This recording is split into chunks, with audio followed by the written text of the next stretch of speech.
ओम शांति। 15 अप्रैल 2024 आज की मधुर महावाक्य। मीठे बच्चे, यह संगम युग उत्तम से उत्तम बनने का युग है। इसमें ही तुम्हें पति से पावन दुनिया बनानी है। प्रश्न, अंतिम दर्दनाक सीन को देखने के लिए मजबूती किस आधार पर आएगी? उत्तर, शरीर का भान निकालते जाओ। अंतिम सीन बहुत कड़ी है। आप बच्चों को मजबूत बनाने के लिए अशरीरी बनने का इशारा देते हैं। जैसे बाप इस शरीर से अलग हो तुम्हें सिखलाते हैं, ऐसे तुम बच्चे भी अपने को शरीर से अलग समझो, अशरीरी बनने का अभ्यास करो। बुद्धि में रहे कि अब घर जाना है। ओम शांति। मीठे मीठे रूहानी बच्चे हैं तो जिस्म के साथ, बाप भी अभी जिस्म के साथ हैं। इस घोड़े व गाड़ी पर सवार हैं और बच्चों को क्या सिखलाते हैं? जीते जी मरना कैसे होता है और कोई यह सिखला ना सके सिवाय बाप के। बाप का परिचय सब बच्चों को मिला है। वह ज्ञान सागर पतित पावन है। ज्ञान से ही तुम पति से पावन बनते हो और पावन दुनिया भी बनानी है। इस पतित दुनिया का ड्रामा प्लान अनुसार विनाश होना है। सिर्फ जो बाप को पहचानते हैं और ब्राह्मण भी बनते हैं, वही फिर पावन दुनिया में आकर राज्य करते हैं। पवित्र बनने के लिए ब्राह्मण भी जरूर बनना है। यह संगम युग है ही पुरुषोत्तम अर्थात उत्तम से उत्तम पुरुष बनने का युग। कहेंगे उत्तम तो बहुत साधु संत महात्मा वजीर अमीर प्रेसिडेंट आदि हैं, परंतु नहीं, यह तो कलयुगी भ्रष्टाचारी दुनिया पुरानी दुनिया है। पतित दुनिया में पावन एक भी नहीं। अभी तुम संगम योगी बनते हो। वो लोग पतित पावनी पानी को समझते हैं। सिर्फ गंगा नहीं, जो भी नदियां हैं, जहाँ भी पानी देखते हैं, समझते हैं पानी पावन करने वाला है। यह बुद्धि में बैठा हुआ है। कोई कहाँ जाते हैं, मतलब पानी से स्नान करने जाते हैं, परंतु पानी से तो कोई पावन हो ना सके। अगर पानी में स्नान करने से पावन हो जाते फिर तो इस समय सारी सृष्टि पावन होती। इतने सब पावन दुनिया में होने चाहिए। यह तो पुरानी रस्म चली आती है। सागर में भी सारा किचड़ा आदि जाकर पड़ता है, फिर वह पावन कैसे बनाएंगे? पावन तो बनना है आत्मा को। इसके लिए तो परमपिता चाहिए जो आत्माओं को पावन बनाए। तो तुमको समझाना है, पावन होते ही सतयुग में है, पतित होते हैं कलयुग में। अभी तुम संगम युग पर हो। पति से पावन बनने के लिए पुरुषार्थ कर रहे हो। तुम जानते हो हम शूद्र वर्ण के थे, अब ब्राह्मण वर्ण के बने हैं। शिव बाबा प्रजापिता ब्रह्मा द्वारा बनाते हैं। हम हैं सच्चे सच्चे मुख वंशावली ब्राह्मण, वो हैं कुख वंशावली। प्रजापिता तो प्रजा सारी हो गई। प्रजा का पिता है ब्रह्मा, वो तो ग्रेट ग्रेट ग्रैंडफादर हो गया। जरूर वो था, फिर कहाँ गया? पुनर्जन्म तो लेते हैं ना, यह तो बच्चों को बताया है। ब्रह्मा भी पुनर्जन्म लेते हैं। ब्रह्मा और सरस्वती, माँ और बाप, वही फिर महाराजा महारानी लक्ष्मी नारायण बनते हैं, जिसको विष्णु कहा जाता है। वही फिर 84 जन्मों के बाद आकर ब्रह्मा सरस्वती बनते हैं। यह राज तो समझाया है। कहते भी हैं जगत अम्बा तो सारे जगत की माँ हो गई। लौकिक माँ तो हर एक की अपने अपने घर में बैठी है, परंतु जगत अम्बा को कोई जानते ही नहीं। ऐसे ही अंधश्रद्धा से कह देते हैं, जानते कोई को भी नहीं। जिसकी पूजा करते हैं उनके ऑक्यूपेशन को नहीं जानते। अभी तुम बच्चे जानते हो रचयिता हैं ऊंचे ते ऊंच। यह उल्टा झाड़ है। इनका बीज रूप ऊपर में है। बाप को ऊपर से नीचे आना पड़े तुमको पावन बनाने। तुम बच्चे जानते हो बाबा आया हुआ है हमको इस सृष्टि के आदि मध्य अंत का ज्ञान देकर फिर उस नई सृष्टि का चक्रवर्ती राजा रानी बनाते हैं। इस चक्र के राज को दुनिया में तुम्हारे सिवाय और कोई नहीं जानते हैं। बाप कहते हैं फिर 5000 वर्ष बाद आकर तुमको सुनाऊंगा। यह ड्रामा बना बनाया है। ड्रामा के क्रिएटर, डायरेक्टर, मुख्य एक्टर्स और ड्रामा के आदि मध्य अंत को ना जाने तो उनको बेअकल कहेंगे ना। बाप कहते हैं 5000 वर्ष पहले भी हमने तुमको समझाया था, तुमको अपना परिचय दिया था, जैसे अब दे रहे हैं। तुमको पवित्र भी बनाया था, जैसे अब बना रहा हूँ। अपने को आत्मा समझ बाप को याद करो। वही सर्वशक्तिमान पतित पावन है। गायन भी है अंत काल जो फलाना सिमरे। वलवल अर्थात घड़ी घड़ी ऐसी योनि में जाए। अब इस समय तुम जन्म तो लेते हो, परंतु सूकर, कुकर, कुत्ते, बिल्ली नहीं बनते हो। अभी बेहद का बाप आया हुआ है। कहते हैं मैं तुम सभी आत्माओं का बाप हूँ। यह सब काम चिता पर बैठ काले हो गए हैं। इन्हों को फिर ज्ञान चिता पर चढ़ाना है। तुम अब ज्ञान चिता पर चढ़े हो। ज्ञान चिता पर चढ़ फिर विकारों में जा ना सके। प्रतिज्ञा करते हैं हम पवित्र रहेंगे। बाबा कोई वो राखी नहीं बंधवाते हैं। यह तो भक्ति मार्ग का रिवाज चला आता है। वास्तव में यह है इस समय की बात। तुम समझते हो पवित्र बनने बिगर पावन दुनिया का मालिक कैसे बनेंगे। फिर भी पक्का कराने के लिए बच्चों से प्रतिज्ञा कराई जाती है। कोई ब्लड से लिख कर देते हैं, कोई कैसे लिखते हैं।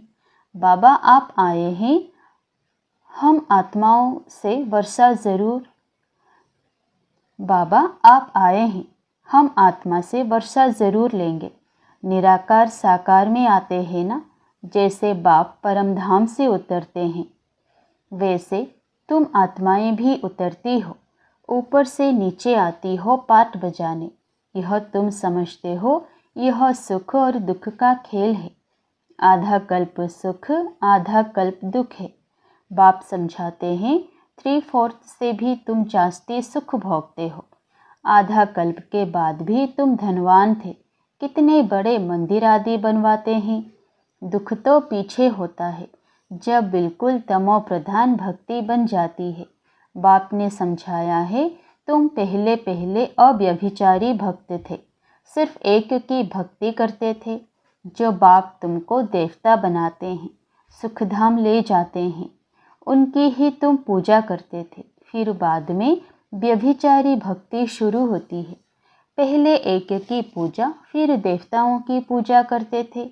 अभी तो 5 भूतों के बने हुए शरीरों की पूजा करते हैं। चैतन्य की भी तो जड़ की भी पूजा करते हैं। 5 तत्वों के बने हुए शरीर को देवताओं से भी ऊंच समझते हैं। देवताओं को तो सिर्फ ब्राह्मण हाथ लगाते हैं। तुम्हारे तो ढेर के ढेर गुरु लोग हैं। यह बाप बेट बताते हैं। यह दादा भी कहते हैं हमने भी सब कुछ किया। भिन्न भिन्न हठयोग आदि, कान, नाक, मड़ोना आदि सब कुछ किया। आखिर सब कुछ छोड़ देना पड़े। वह धंधा करें या यह धंधा करें। पिन की बस सुस्ती आती रहती थी, तंग हो जाता था। प्राणायाम आदि सीखने में बड़ी तकलीफ होती है। आधा कल्प भक्ति मार्ग में थे, अभी मालूम पड़ता है बाप बिल्कुल एक्यूरेट बताते हैं। वह कहते हैं भक्ति परंपरा से चली आती है। अब सतयुग में भक्ति कहाँ से आई? मनुष्य बिल्कुल समझते नहीं, मूढ़ बुद्धि है ना। सतयुग में तो ऐसे नहीं कहेंगे। बाप कहते हैं मैं हर 5000 वर्ष बाद आता हूँ। शरीर भी उनका लेता हूँ जो अपने जन्मों को नहीं जानते हैं। यही नंबर 1 जो सुंदर था वही अब शाम बन गया है। आत्मा भिन्न भिन्न शरीर धारण करती है। तो बाप कहते हैं जिसमें मैं प्रवेश करता हूँ उसमें अभी बैठा हूँ। क्या सिखलाने? जीते जी मरना। इस दुनिया से तो मरना है ना, अभी तुमको पवित्र होकर मरना है। मेरा पाठ ही पावन बनाने का है। तुम भारतवासी बुलाते ही हो हे पतित पावन, और कोई ऐसे नहीं कहते हे लिबरेटर, दुख की दुनिया से छुड़ाने के लिए आओ। सब मुक्ति धाम में जाने के लिए ही मेहनत करते हैं। तुम बच्चे फिर पुरुषार्थ करते हो सुख धाम के लिए, वो है प्रवृत्ति मार्ग वालों के लिए। तुम जानते हो हम प्रवृत्ति मार्ग वाले पवित्र थे, फिर अपवित्र बने। प्रवृत्ति मार्ग वालों का काम निवृत्ति मार्ग वाले कर ना सके। यज्ञ तप दान आदि सब प्रवृत्ति मार्ग वाले करते हैं। तुम अभी फील करते हो कि अभी हम सबको जानते हैं। शिव बाबा हम सबको घर बैठे पढ़ा रहे हैं। बेहद का बाप बेहद का सुख देने वाला है। उनसे तुम बहुत समय के बाद मिलते हो तो प्रेम के आंसू आते हैं। बाबा कहने से ही रोमांच खड़े हो जाते हैं। ओहो, बाबा आया है हम बच्चों की सर्विस में। बाबा हमको इस पढ़ाई से गुलगुल बनाकर ले जाते हैं। इस गंदी छी दुनिया से हमको ले जाएंगे अपने साथ। भक्ति मार्ग में तुम्हारी आत्मा कहती थी, बाबा आप आएंगे तो हम वारी जाएंगे, हम आपके ही बनेंगे, दूसरा कोई नहीं। नंबरवार तो हैं ही, सबका अपना अपना पाठ है। कोई तो बाप को बहुत प्यार करते हैं जो स्वर्ग का वर्षा देते हैं। सतयुग में रोने का नाम नहीं होता।